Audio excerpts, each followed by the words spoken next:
경복궁 관리소장 고정주입니다. 저는 국립문화재연구원 문화재보존과학센터에서 석조문화재 보존 처리를 담당하고 있는 이태종이라고 합니다. 국립고궁박물관 유물과학과에서 보존과학 총괄을 맡고 있는 이현주입니다. 공농인정본부 보건정비과의 직영보수단 담당을 맡고 있는 김수현입니다.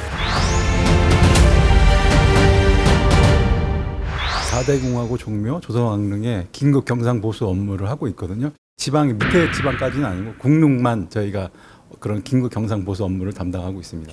또 풍수해 때, 그다음에 그럴 때 이제 나무가 이제 넘어갔거나 뭐 관람로가 유실됐거나, 그러니까 그 관리반에서 하기 좀 범위가 좀 넘치는 부분들을 저희가 장비라든지 뭐 이렇게 그런 것들을 활용해서 긴급 복구 뭐 그런 업무들을 하고 있습니다. 예. 저희 고궁박물관에서는 보건복제라는 사업을 하고 있는데, 이거는 이제 저희 박물관의 특성 중에 하나가 이제 궁하고 능에서 갖고 있던, 소장하고 있던 유물들을 저희가 이제 이관해서 현장에서 활용할 수 있도록 제공하고 있는데, 제일 대표적인 사례가 이제 종묘대제 때 활용하시는 종묘제기, 그런 사업들을 꾸준히 진행을 하고 있거든요. 저희 국립문화재연구원에 있는 문화재보존과학센터라는 곳은 사실은 그런 보존과학자 집단으로 보시면 돼요. 문화재를 뭐 수리한다라는 개념의 보존 처리를 하는 거죠. 문화재보존과학센터가 원래 이름이 명칭이 종합병원이었어요. 그래서 입원 환자가 병원인데 입원 환자가 문화유산이라는 거죠. 문화유산의 생명을 연장해주는 뭐 이런 일들을 하는 겁니다. 전년도 그 12월 16일 날 그 1차 낙서가 있었고요. 2차로 17일 날 다시 그 다음 날 있었는데요. 1월 4일 날 최종적으로 종합계획대책까지 총 실 작업 일수는 8일간 작업을 했었거든요. 방호 실장님이 그날 그 카톡이 새벽 한 5시가 좀 못 돼서 카톡이 왔었거든요. 그리고 카톡을 보는 순간 이게 사고가 터졌다라는 생각을 했었고, 그리고 바로 이제 통화를 했어요.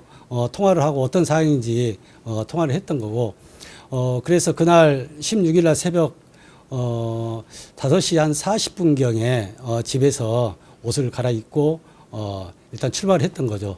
출발해서 도착이 한 6시 한 10분경이나 도착을 했는데, 그날 6시 10분경이면 날씨가 좀 어두컴컴하는 어떤 그런 시기다 보니까 멀리서 신호등 그 건너편에서는 잘 보이지가 않았고, 그날 또 날씨가 추운 상태에서 눈발이 좀 치고 있었어요. 제가 왔을 때는 이미 가려져 있고 팀이랑 해서 정말 뿌옇고, 저는 사실 낙서가 제대로 보이지 않는 그런 상황에 그 추운 날 그 방진복만 하얀 거를 입고 땡땡 둘러싸가지고 언손으로 그 일을 하고 있는 거를 장면을 봐서 조금 끔찍했어요. 단장님은 따로 현장에 계시고요. 저는 그날 처음 16일 날 오전에 그 보건정비과의 최재영 사무관님이 당직이셨는데 전화가 와서 이게 지금 이렇게 훼손, 국가유산 훼손 사례가 있는데 이걸 좀 장막이라든지 가림막으로 가릴 수 있느냐. 그래서 저희 과장님 또 전화 오셔갖고 급하게 와서 일단 가림막부터 작업을 시작했었습니다. 예. 원래 제가 그날 일정이 고향 경주를 내려가서 송년회를 하는 날인데, 그날 저녁이 경부선 KTX 하행선 취소하고 사무실 일단 가서 어떤 장비를 챙기게 되고 뭐 어떻게 처리하면 된다 뭐 이런 것들은 좀 있어서 파이버 레이저라고 하는 장비를 구축해서 사용을 하고 있는데, 그 장비를 했을 때는 충분히 가능하다라고 보여졌었죠. 고궁박물관의 이번에 사실은 역할은 이제 경복궁관리소랑 직영보수단이랑 그리고 이제 문화재연구원에서 지원오는 그 분들과의 이 모든 상황들을 다 코디네이팅하는 그런 역할들을 사실 했거든요. 휴일이어서 아침에 이제 비상 연락을 해서 가까이에 또 여기 종로구나 경복궁 근처에 있는 분들만 이렇게 하고, 없는 인원은 저기 아까 말씀드렸듯이 경복궁의 관리반 선생님들이 그때 주말이어도 그 출근하셔갖고 같이 이렇게 그 작업을 할 수 있었습니다. 예. 일단 현장에 가서 보니까 1차 영추문에 1차 낙서했던 바로 옆에다가 다시 한 3m 규모로 해서 2차 낙서가 됐는데, 1차 부분에서 굉장히 또 심적인 그 부담이 굉장히 더 컸던 것 같아요. 모방 범죄에 대한 우려가 있다.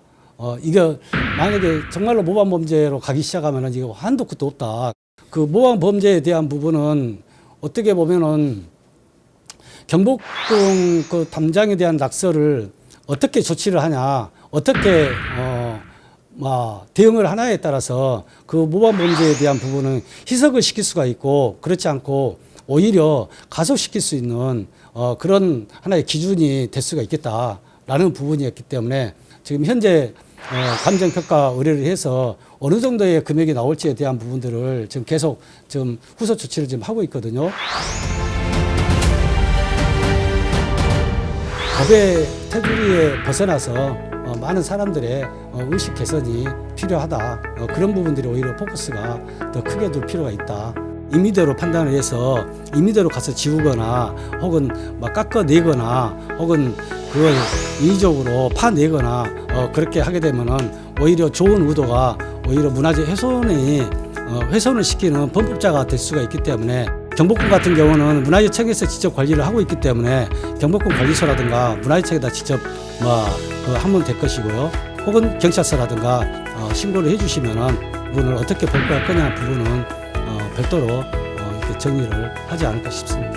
후보자나 저희 과장님 유키즈에서 말씀하신 16619112 신고자가 다시 한번 크게 말씀. 확인을 다시 해야 되는데 제가 기억이 맞는지 모르겠는데 16619112번으로 꼭 신고해 주시면 되겠습니다. 그렇습니다. 네. 두 군데 다 하셔도 됩니다. 연말에 그 많은 행사와 그 많은 가족들과 보낼 수 있었던 시간들을 경복궁 담벼락에 갈아 넣었습니다. 그런 행위로 인해서 우리가 그렇게 많은 인력이 들어갔습니다. 근데 그걸 우리가 생각해 보면 낙서라는 단어를 너무 쉽게 생각하는 것 같아요.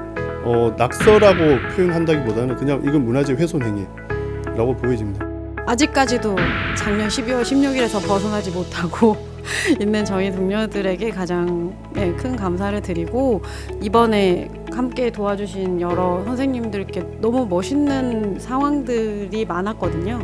공동유적본부의 조은경 과장님 정말 처음부터 끝까지 현장에도 계속 계시고 여러 너무 다양한 역할들을 해주셔서 무슨 일을 했다라고 특별히 말씀을 해드릴 수 없을 정도로 많이 고생을 하셨는데 네, 과장님께도 너무 감사드리고 언론 대응과 를 함께 헤쳐나가주신 대변인실 정소영 과장님께 그리고 형장님이 현장에 나오셔서 직접 관심 가져주시고 바로바로 이제 상황들을 어떤 식으로 해야 될지 이런 부분들에 대해 말씀해 주시고 격려금을 주셔서 저희가 따뜻한 회식을 할 수 있었던 순간이 되게 뿌듯한 한순간 중에 하나였습니다. 또 날씨도 매우 추웠고 고생한 저희 직원들 그리고 그 아침 이른 시간에 연락해도 비상연락망을 듣고 와줘서 그런 비계나 가설 업무를 또 저희 직원들한테 감사드리고요. 그 앞에 관리소 앞에 보면 부재수습 명단에 제 이름이 있어요. 저희 딸이 보고 아빠가 이런 업무를 했느냐 그때 좀 자랑스럽더라고요. 지경보선 직원들도 아마 그런 마음에서 휴일 낮밤 안 가리고 이렇게 낙서 훼손된 국가유산을 보수하는 데 참여했을 거라고 생각하고요. 앞으로도 저희 지경보수사는 공릉이나 문화재를 지키는 이렇게 역할을 꾸준히 해나갈 것입니다. 예, 감사합니다. 예. 국가유산을 사랑해주세요.